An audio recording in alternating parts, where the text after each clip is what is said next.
Hey there, welcome to day 1418 of What You Up To Now, sharing and documenting the journey and sharing my lessons learned and the experiences I've had as I build businesses, both online and offline.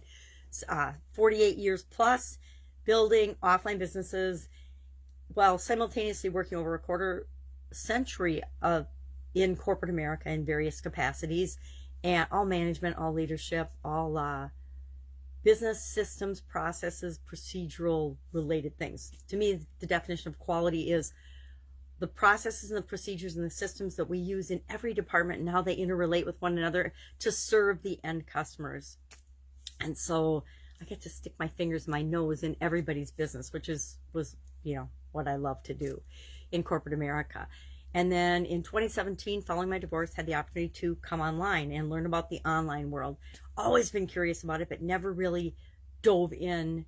And so I got to make a whole bunch of different interesting mistakes and lessons and learn a lot of lessons that I didn't learn in the offline world, which I find fascinating, that there are similarities, but there's also a lot of differences.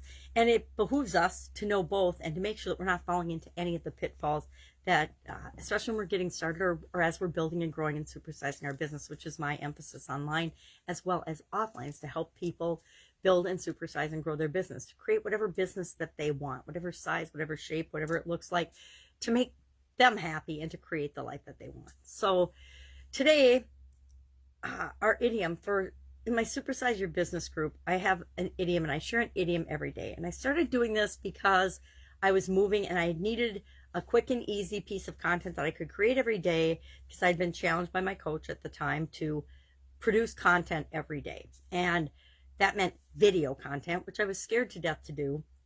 So I started doing an annual challenge, and I started then just documenting my journey, because they're like, just document your journey. I had a couple of coaches, and they're like, you don't have to do anything outrageous. Just share what you're learning, share your lessons learned, share a piece of advice or something, and then just get in there and talk every day. And so that's what I've been doing for 1,418 days.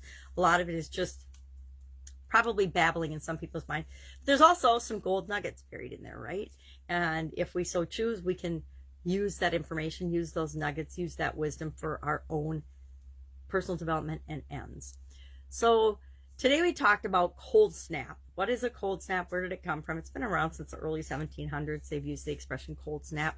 It literally costs $3.9 billion every time there's a cold snap.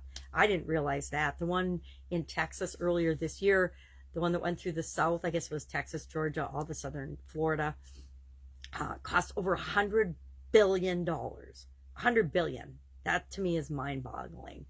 But in order to take that into account, I shared 6 steps to making sure that you're prepared and your company is prepared in the event of a cold snap, even in areas where you might not expect a cold snap. Now, in 1983 and 1985 or 6, they had a similar cold snap in Texas. So you would think businesses and people would be prepared, but they're not, right? And things have happened over the years because we get complacent over a 30, 40-year period, and we forget that we can have a cold snap in places that we don't expect it. So I shared 6 ways to be prepared for that. And you can see that on Supersize Your Business. It's a Facebook page, or you can just Google me and you'll find it in my videos, my video archive. Our annual challenge this year is about getting to know ourselves better, using a little journal book, do one thing every day that centers us. And today was about, it was a 2-part sayings day about what are you willing to do? Number 1, when you know something, you have to apply it. And number 2, today was when you know something and are willing to apply it, you have to be willing to do something about it. It's okay to know, but if you don't take any action, nothing matters. And I talk about that almost every day in the Get Up and Go challenge. We have to keep moving forward, keep moving toward what we want, no matter what's going on around us. Speaking of our Get Up and Go challenge, day 17 today, we're working through the SOAP framework with respect to the area of our life that is relationships. There are, I defined 9 areas this year, but normally I define 7 areas or aspects of my life that I set goals and have action steps and objectives around to meet those goals, all the way boiled down to single daily actions that I do. I have different habits and routines and rituals and processes I follow every day that automatically move me forward in each of these areas and aspects of my life, some more so than others. So physical, mental, emotional, spiritual, financial, relationships. Relationships is what we're working on. Contribution. And then I added communication and confidence this year because I started doing a group coaching program in April for we've actually got a big group training event tomorrow for communication and confidence. Since I think communication and confidence are areas and skills that we all want to be honing and ever improving and getting better at, continually improving.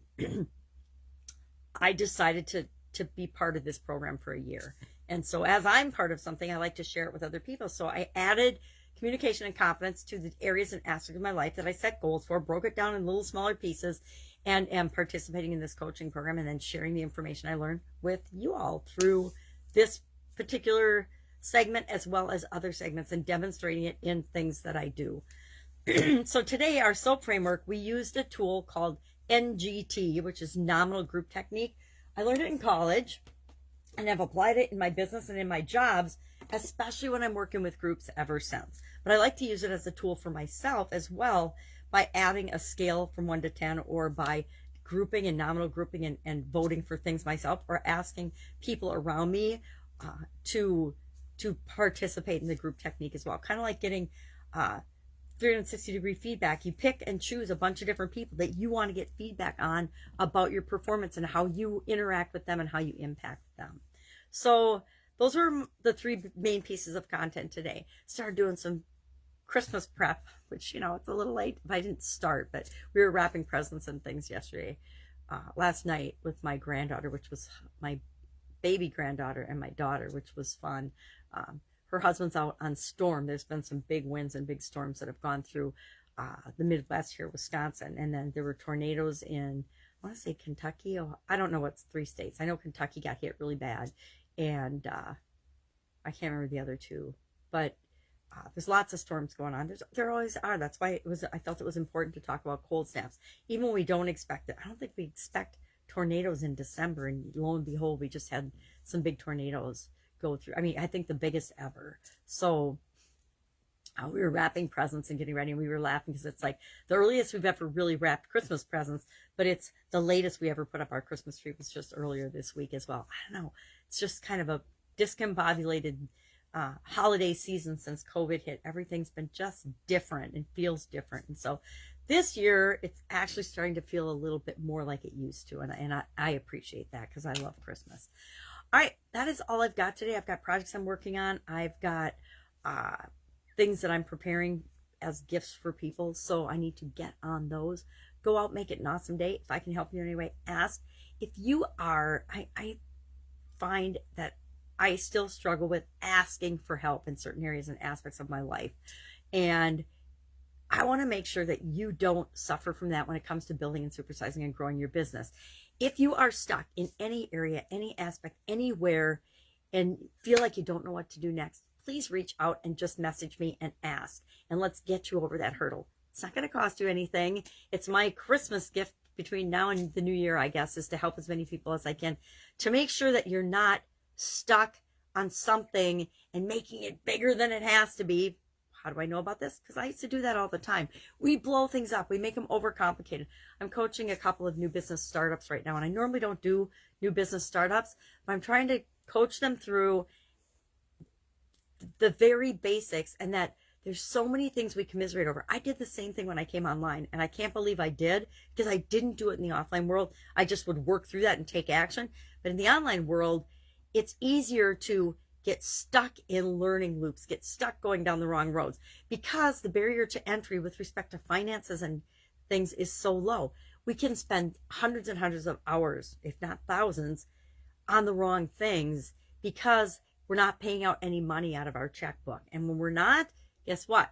It's easy to go down the wrong road. It's easy to get sucked into everybody's marketing and vacuums. So I want to make sure that as they start up, they're building their solid foundation, but they're just running through the steps that don't matter, you know?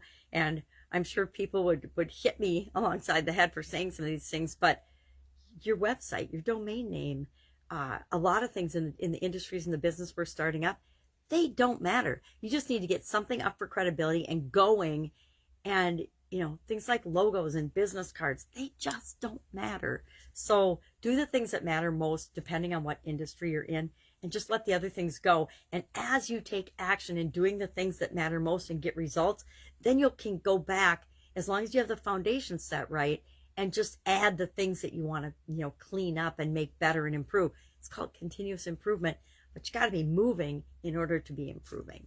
All right. Have a great day. I will be with you tomorrow.